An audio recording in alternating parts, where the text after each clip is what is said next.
कहानी lyrics Hindi presented पापी कौन। यह पहली कहानी है बैताल पच्चीसी की। तो आइए शुरुआत करते हैं। काशी में प्रताप मुकुट नाम का एक राजा राज्य करता था। उसका एक वज्र मुकुट नाम का एक बेटा था। एक दिन राजकुमार दीवान के लड़के को लेकर शिकार खेलने के लिए जंगल गया और घूमते घूमते उन्होंने वहाँ एक तालाब देखा। उसके पानी में कमल खिले थे और हंस किलोल कर रहे थे। किनारों पर घने पेड़ थे जिन पर पक्षी चहचहा रहे थे। दोनों मित्र वहां रुक गए और तालाब के पानी में हाथ मुंह धोकर ऊपर महादेव के मंदिर पर गए। घोड़ों को उन्होंने मंदिर के बाहर बांध दिया। वे मंदिर में दर्शन करके बाहर आए तो देखा क्या कि तालाब के किनारे राजकुमारी अपने सहेलियों के साथ स्नान करने आई है। दीवान का लड़का तो वहीं एक पेड़ के नीचे बैठा रहा, पर राजकुमार से नहीं रहा गया। वह आगे बढ़ गया। राजकुमारी ने उसकी ओर देखा तो उस पर वह मोहित हो गया। राजकुमारी भी उसकी तरफ देखती रही। फिर उसने किया क्या कि जूड़े में से कमल का फूल निकाला और कान से लगाया, दांत से कुतरा, पैर के नीचे दबाया और फिर छाती से लगाया। अपनी सखियों के साथ चली गई। उसके जाने पर राजकुमार निराश हो अपने मित्र के पास आया और सब हाल सुना कर बोला, मैं इस राजकुमारी के बिना नहीं रह सकता हूँ, पर मुझे ना तो उसका नाम मालूम है ना ही ठिकाना, वह कैसे मिलेगी। दीवान के लड़के ने कहा, राजकुमार आप इतना घबराए नहीं, वह सब कुछ बता के गई है। राजकुमार ने पूछा, कैसे? वह बोला, उसने कमल का फूल सिर से उतार कर कान पे लगाया तो उसने बताया कि वह कर्नाटक की रहने वाली है, और दांत से कुतरा तो उसका मतलब है कि मैं दंत बाट राजा की बेटी हूँ, और पैर से दबाने का अर्थ है कि मेरा नाम पद्मावती है, और छाती से लगा कर उसने बताया कि मैं तुम्हें दिल से प्यार करती हूँ। इतना सुनकर राजकुमार खुशी से फूले ना उठा और बोला, मुझे अभी कर्नाटक देश ले चलो। दोनों मित्र वहाँ से चल दिए। घूमते फिरते सैर करते दोनों कई दिन बाद वहाँ पहुँचे। राजा के महल के पास गए तो वहाँ एक बुढ़िया अपने द्वार पर बैठी चरखा काटती मिली। उसके पास जाकर दोनों घोड़े से उतर पड़े और बोले, माई हम सौदागर हैं, हमारा सामान पीछे आ रहा है, हमें रहने को थोड़ी जगह दे दो। उनकी शकल सूरत देखकर और बात सुनकर बुढ़िया के मन में ममता उमड़ आई। बोली, बेटा तुम्हारा ही घर है, जब तक जी चाहे रहो। दोनों वहीं ठहर गए। दीवान के बेटे ने उससे पूछा, माई तुम क्या करती हो? तुम्हारे घर में कौन कौन है? तुम्हारी गुजर कैसी होती है?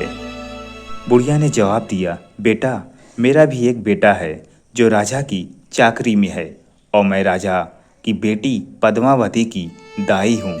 बुढ़िया हो जाने से अब मैं घर पे ही रहती हूँ। राजा खाने पीने को दे देता है। दिन में एक बार राजकुमारी को देखने के लिए मैं महल में भी जाती हूँ। राजकुमार ने बुढ़िया को कुछ धन दिया और कहा, माई कल तुम वहाँ जाओ तो राजकुमारी से कह देना कि जेठ सुदी पंचमी को तुम्हें तालाब पर जो राजकुमार मिला था ना, वह आ गया है। अगले दिन जब बुढ़िया राजमहल में गई तो उसने राजकुमार का संदेशा उसे दे दिया।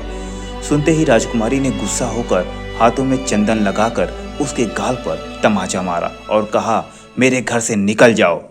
बुढ़िया ने घर आकर सब हाल राजकुमार को कह सुनाया। राजकुमार हक्का बक्का रह गया। तब उसके मित्र ने कहा, राजकुमार आप घबराए नहीं, उसकी बातों को समझे। उसने देसों उंगलियां सफ़ेद चंदन से मारी है। इसका मतलब यह है कि अभी 10 रोज चांदनी के हैं। उनके बीतने पर मैं अंधेरी रात में मिलूंगी।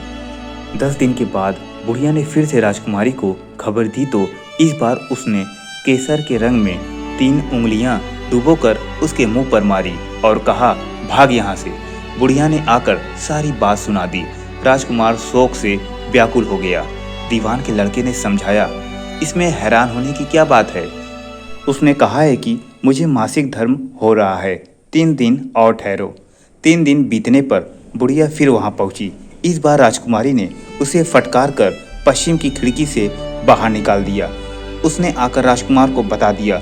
सुनकर दीवान का लड़का बोला, मित्र उसने आज रात को तुम्हें उस खिड़की की राह बुलाया है। मारे खुशी की राजकुमार उछल पड़ा।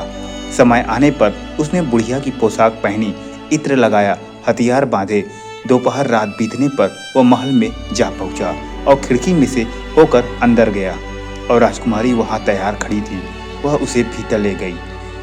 अंदर के हाल देखकर राजकुमार की आंखें खुली की खुली रह गई। एक से बढ़कर एक चीजें थी। रात भर राजकुमार राजकुमारी के साथ ही रहा। जैसे ही दिन निकलने को आया कि राजकुमारी ने राजकुमार को छुपा दिया और रात होने पर फिर से बाहर निकाल लिया। इस तरह कई दिन बीत गए। अचानक एक दिन राजकुमार को अपने मित्र की याद आई। उसे चिंता हुई कि पता नहीं उसका क्या हुआ होगा। उदास देखकर राजकुमारी ने कारण पूछा तो उसने बताया कि बोला वह मेरा बहुत प्यारा दोस्त है, बड़ा चतुर है, उसकी होशियारी से ही तो मैं तुमसे मिल पाया हूँ। राजकुमारी ने कहा मैं उसके लिए बढ़िया बढ़िया भोजन बनवाती हूँ, तुम उसे खिलाकर तसल्ली देकर लौट आना। खाना साथ में लेकर राजकुमार अपने मित्र के पास पहुंचा। वे महीने भर से मिले नहीं थे। राजकुमार ने मिलने पर सारा हाल सुनाकर कहा कि राजकुमारी को मैंने तुम्हारी चतुराई की सारी बात बताई है, तभी तो उसने यह भोजन बनाकर भेजा है। दीवान का लड़का सोच में पड़ गया। उसने कहा यह तुमने अच्छा नहीं किया। राजकुमारी समझ गई है कि जब तक मैं हूँ वह तुम्हें अपने बस में नहीं रख सकती है, इसलिए उसने इस खाने में जहर मिलाकर भेजा है। यह कहकर दीवान के लड़के ने थाली में से एक लड्डू उठाकर कुत्ते के आगे डाल दिया। लड्डू खाते ही कुत्ता मर गया। राजकुमार को बड़ा बुरा लगा। उसने कहा कि ऐसी स्त्री से भगवान बचाए, मैं अब उसके पास नहीं जाऊंगा। दीवान का बेटा बोला नहीं, अब ऐसा उपाय करना चाहिए जिससे हम उसे घर ले चले। आज रात को तुम वहां जाओ। जब राजकुमारी सो जाए तो उसकी बाईं जांघ पर त्रिशूल का निशान बनाकर उसके गहने लेकर चले आना। राजकुमार ने ऐसा ही किया। उसके आने पर दीवान का बेटा उसे साथ ले गया। योगी का भेष बनाकर मरघट में जाकर बैठा और राजकुमार से कहा कि तुम ये गहने लेकर बाजार में बेच जाओ। कोई पकड़े तो कह देना कि मेरे गुरु के पास चलो और उसे यहाँ ले आना। राजकुमार गहने लेकर शहर गया और महल के पास ही एक सुनार को उन्हें दिखाया और देखते ही सुनार ने उसे पहचान लिया और कोतवाल के पास ले गया। कोतवाल ने पूछा तो उसने कह दिया कि यह मेरे गुरु ने दिया है और गुरु को भी पकड़ लिया गया। सब राजा के सामने पहुंचे। राजा ने पूछा योगी महाराज ये गहने आपको कहाँ से मिले हैं? योगी बने दीवान के बेटे ने कहा महाराज मैं मसान पर काली चौदस को डाकनी मंत्र सिद्ध कर रहा था कि डाकनी आई और मैंने उसके गहने उतार लिए और उसकी बाहीं जांघ पर त्रिशूल का निशान बना दिया है। इतना सुनकर राजा महल में गया और उसने रानी से कहा कि पद्मावती की बाईं जांघ पर देखो कि त्रिशूल का निशान तो नहीं। रानी ने देखा तो निशान था। राजा को बड़ा दुख हुआ। बाहर आकर वह योगी को एक ओर ले जाकर बोला महाराज धर्मशास्त्र में खोटी स्त्रियों के लिए क्या दंड है? योगी ने जवाब दिया राजन ब्राह्मण गऊ स्त्री लड़का और अपने आश्रय में रहने वाले से कोई खोटा काम हो जाए तो उसे देश निकाला दे देना चाहिए।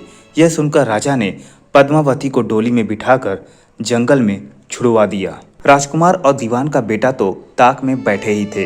राजकुमारी को अकेले पाकर अपने साथ अपने नगर में ले गए और आनंद से रहने लगे। इतनी बात सुनकर बैताल बोला राजन यह बताओ कि पाप किसको लगेगा? राजा ने कहा पाप तो राजा को ही लगेगा। दीवान के बेटे ने अपने स्वामी का काम किया है और कोतवाल ने राजा का कहना माना है और राजकुमार ने अपना मनोरथ सिद्ध किया है। राजा ने पाप किया है जो बिना विचारे उसे देश निकाला दे दिया है। राजा का इतना कहना था कि बेताल फिर उसी पेड़ पर जा लटका। राजा वापस गया और बेताल को लेकर चल दिया। बेताल बोला राजन सुनो एक और कहानी और सुनाता हूँ। तो दोस्तों यह कहानी आपको कैसी लगी मुझे कमेंट बॉक्स में ज़रूर बताइएगा और इसकी आगे की कहानी सुनने के लिए मेरे चैनल को लाइक और सब्सक्राइब करना ना भूलें। जय श्री राम।